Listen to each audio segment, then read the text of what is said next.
they were. Yeah. They were used in Vietnam. They're credited with keeping approximately 10,000 more names off the wall. They're still being used nowadays in Afghanistan and Iran, Iraq, and they're being used on that now by Air Force, Army, Navy, and that. He's pretty good. He's pretty good. Yeah, she's on a diet. She's in the Air Force. She's a little overweight. She's 21 months old, a Labrador.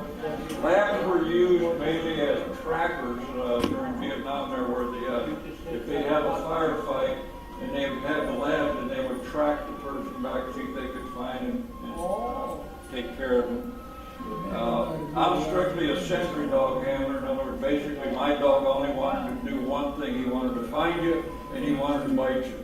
That's all that they wanted to do. There was no calling them off. Just like a modern day dog you see on the TV with a police dog, they turn them loose and they call them out, they don't bite you. Not the dog that I worked in there. You had to run up and literally choke them off. I'm the National Secretary of the Vietnam Dog Handler Association, and that association is made up of Army, Navy, Air Force, and Marine dog handlers. Again, as I say, from World War II, Korea during conflict plus Vietnam. And the dogs itself in there, probably a lot of you heard the phrase they're called surplus equipment. Abandoned, you just declare them surplus and you leave them. 2,800 dogs were abandoned off in Vietnam, left over there. We don't know what happened to them, whether they were eaten. We don't know whether they were left in the kennels to die of starvation or thirst or whatever it is on it. That's terrible. And that's why nowadays we work real hard. We got President Clinton signed a bill that the dog, if it's finished its career, they no longer can just put them away. They have to first attempt to get them adopted out, either transfer them to another agency, law enforcement that can get some work on them, or then they try and transfer them out to the handlers that had worked it and then work their way on down. So they have to put the dog out before they can destroy them. Well, they serve the country, they should be respected too. Yes, you know, give them a little bit of a lifetime left in there where they can enjoy themselves and just be a program out there that we're involved with in there. It's called Feed the Dogs, DAWGS. We travel up and down mainly right now the West Coast, Army, Navy, Air Force, Marine, Coast Guard. We get all the current day handlers, their wives, their kids, bring them out to the kennels for one day. Feed them steaks that weigh between 1 pound and 2 pounds each in their fork for them and their families, their kids, hot dogs, show them our appreciation for their service. They started a new program out there, what they call a specialized search dog. They put TV cameras, they put radios on them, they turn the dog loose and they control them strictly via the radio. The handler's back there with a little TV screen computer. He can see what the dog sees, he can send them in different places. And before they have to send in somebody else on it. And unfortunately, we lost a few handlers over there. We had just finished burying one up in Colorado a month or so ago. Marine handler had been over there 29 days. Him and his dogs were killed by an IED. But the purpose of the camera, the TV there is a little bit, they figure, put the dog out there a little bit farther there. And he finds it and they blow the thing up there. Well, then they kill the dog, but the handler's not happy with that, but it does this. Primarily, what does the dog do?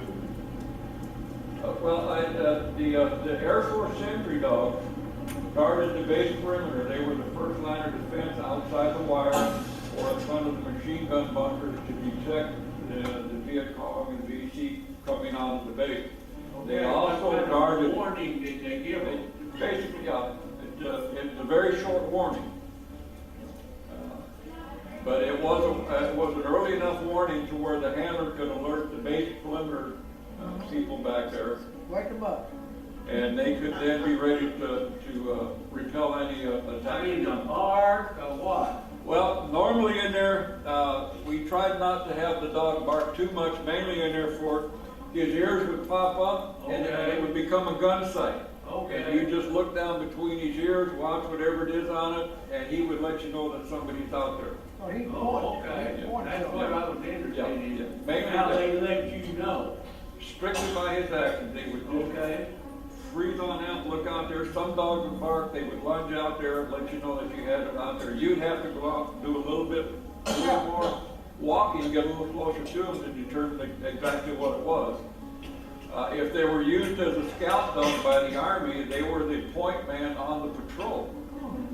They could hear the wire if the wind was blowing, vibrating. They didn't have to see it. They could pick up the smell of the personnel that was around there. And again, the dog would freeze. He may not, especially on a scout dog, they didn't want them to bark. He would freeze, wouldn't let you go past him if it was a trip wire, and then you could find the wire to go from there. My goodness. Their sense of smell, you might smell a hamburger, they say, right? The dog can smell the hamburger, he can smell the spices that go into it, he can smell the lettuce, the tomato, the bun, everything else that's there, that's what they can come on. The tracker dogs used mainly by scent, on either the ground scent or the air scent, and they would follow the trail out to where they were going. The sentry dog used both either sound or scent. When you were taught to use the wind, you wanted the wind always coming into you and the dog to where the dog could smell or you could hear. That the dogs can hear 2 feet underground. Oh, they can hear it, yeah. If it's vibrating, Yeah. they can hear it. Yeah, they've got that sense, in What's the there. dog's name? And then they used them, for mine and tunnel dog, where they would turn the dog loose in the tunnel itself. The sitting and also you said the ears pointed. Bomb dogs are taught to sit. Oh, they're sitting. They bring them up and they'll go through there, the dog will hit the sit, he'll sit. That's it, that's all he does, he just sits right there. Then they bring out a rubber ball, they throw the rubber ball, the dog goes off and play, he's got his reward, he's happy. Oh, yeah. Yeah, he's done his job. That's his reward. And they're saying basically, the same thing with a drug dog, but they're mainly taught to find it and to sit right there where it's at, so then they do a little more work on it. They used Jack Russell dogs in Afghanistan somewhat, because the Jack Russell has a real bad habit. If it runs in someplace, it finds something, it picks it up, and it'll run back. So they'll take the dog and they'll turn the dog loose in a cave over there instead of sending somebody through on it. And if the dog goes in and comes back out, then they're fairly well assured that nobody's been in there for a while. And they'll send the dog in, and if he comes back out with something, then they know that it's either been used or it's currently being used, and they can handle that. But then when you walk in there, you get surprised, Yeah, so they do that. We currently take care of the dog handlers overseas there. The wife runs a program, adopt a military dog there. I pay the postage. She buys the stuff. Sometimes the postage is a lot more than what the stuff is over there, but then again, I want you to just say a couple things before I let y'all go. Thank you so very much. Yes, we want to show his tattoo. This is something, and you may have to walk around and show this. This is the tattoo I put on there. It's dog paws, red, white, and blue.